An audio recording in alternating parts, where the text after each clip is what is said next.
Welcome to the Hospitality Metasearch Marketing Podcast Show number 8 with your co-hosts Lauren Gray and Dean Schmidt. Hello everyone and welcome to the Hospitality Metasearch Management Podcast. I am your co-host Lauren Gray, and so every week we bring you the latest in Metasearch management ideas, tips, and training for the hospitality marketing professional.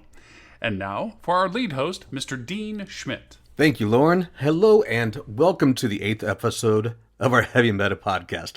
It's your one-way ticket to midnight cutting through that heavy meta noise. My name is Dean Schmidt, and I am the founder of Basecamp Meta, where we focus on the educational content surrounding Metasearch, as well as MetaSearchMarketing.com, where we focus on running Metasearch campaigns. So in our last episode, we talked about the Google free booking links, also known as Google free organic meta.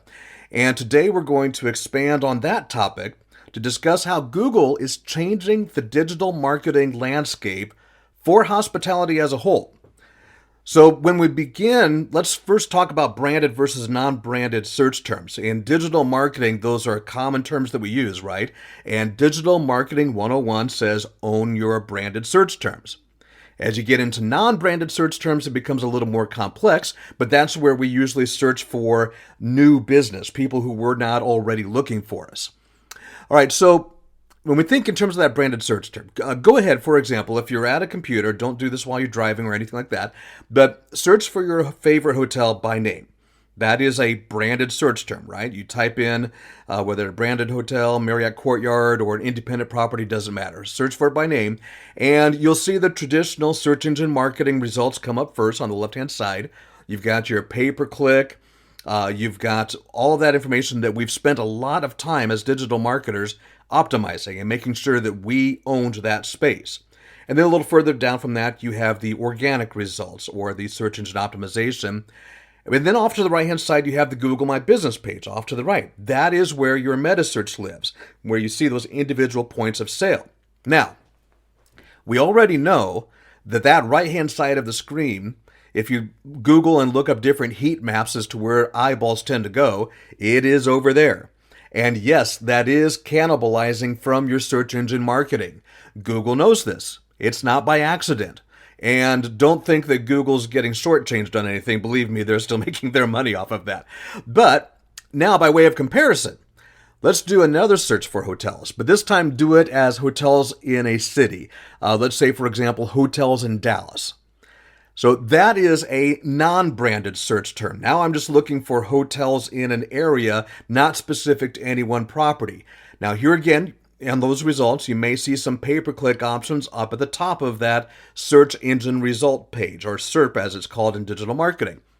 And then following one, maybe two of those, if they exist at all, you will see what's called the local universal 4-pack.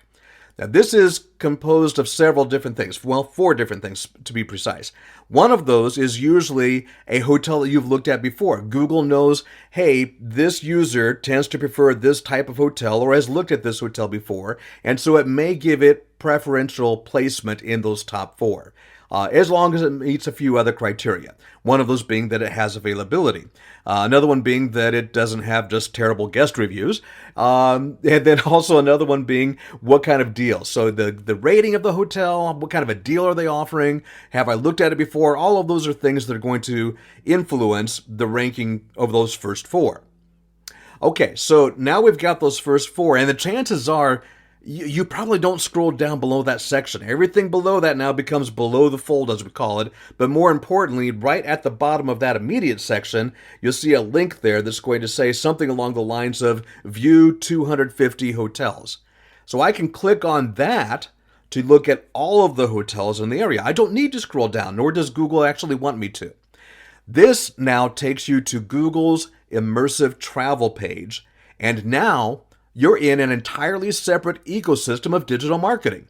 Because look what has happened here. We have a whole new listing of hotels with which comes a whole new ranking order and display order. However, the same principles apply. The ranking order is determined by those same types of factors. It's going to include hotels I've looked at before. It's going to include guest ratings, which will influence that. It's going to include special deals. It will also include what is a trending hotel. If there's a particular hotel, say the new hotel that just opened in that market and everybody's looking at it, looking forward, that can have a tendency to boost those rankings. However, they also include hotels that have paid for position with ad spots at the top of the page. Probably the first two that you see on top of that page will have a little icon next to them indicating that those are paid ads. This is effectively the same as your pay-per-click campaign on the search engine results page where you were bidding on non-branded search terms. Now, as of the time of this recording, this is April 2021, this does not currently work with long-tail keyword search strings, such as pet-friendly hotels in Dallas. If you do that search, it's just going to give you the standard search engine results you normally would see, the SEM, maybe organic, and so on, but it doesn't take you into this local four-pack transitioning into the universal or more immersive experience. But it's only a matter of time before they do that, right? You already see this all transitioning over here. And as we talked about in the last episode, the introduction of the free booking links is just a part of that. Because what they're really trying to do is get the traveler into this more immersive page now where it's not quite an OTA. Google keeps on going right up to the edge of being an online travel agency as far as they can go without having to service the guest.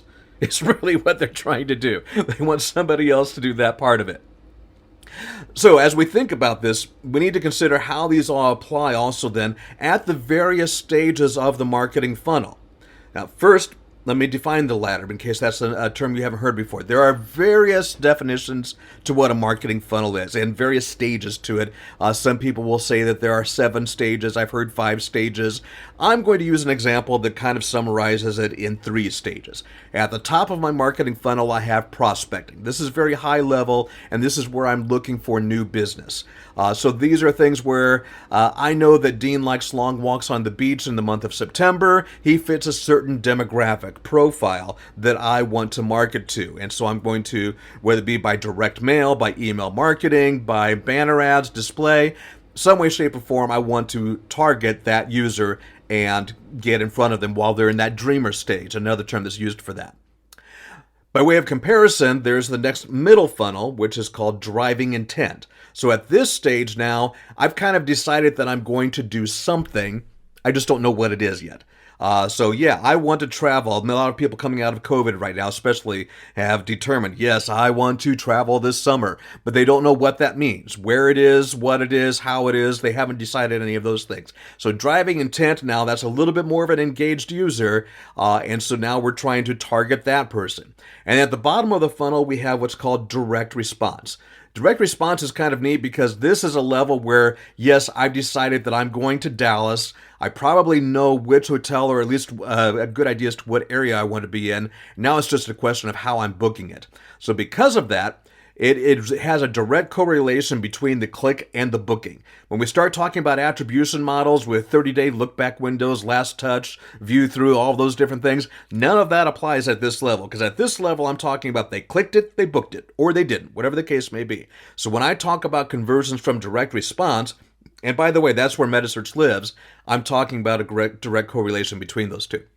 So when we talk about those examples of branded and non-branded search terms, non-branded can fall into as high as the prospecting level. It can also fall into that driving intent level, depending upon the market and what somebody is searching for. By way of comparison, a branded search term falls into that direct response category. Now, the reason I bring this up is because we also have to understand that these same descriptions have a direct relation to the same use of those descriptions in digital marketing. What do I mean by that? I mean when we think about what are my goals and my performance expectations of these types of programs.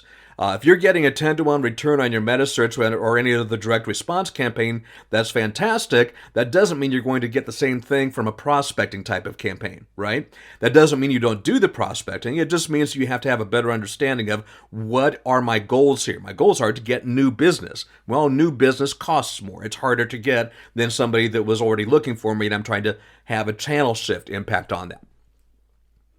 Okay, so the reason I bring this up is because in our next episode, this is a kind of a transitionary episode, and I'm going to tease you with that just a little bit.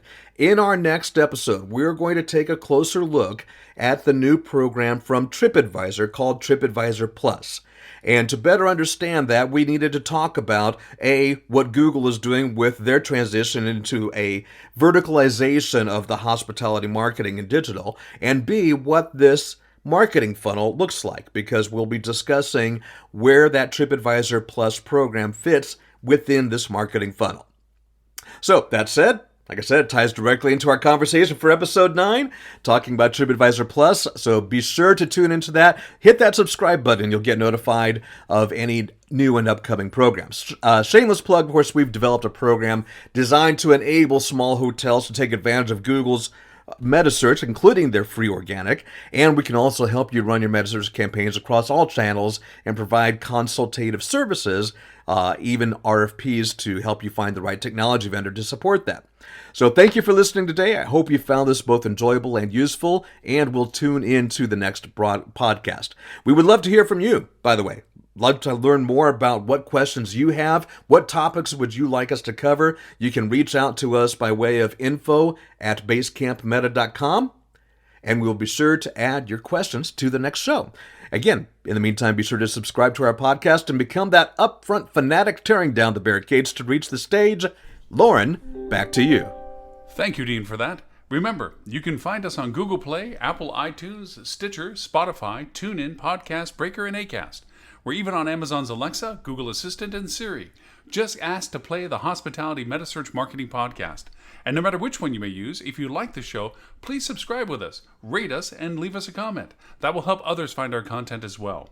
Should you have any questions or comments, please send them to me, Lauren Gray, at lauren@hospitalitydigitalmarketing.com, or Dean Schmidt at dean@basecampmeta.com. Also, if this is your first time hearing us, you can always subscribe to our show on any of those platforms that you discover us on as well. Thank you for the privilege of your time, and we look forward to talking to you next week.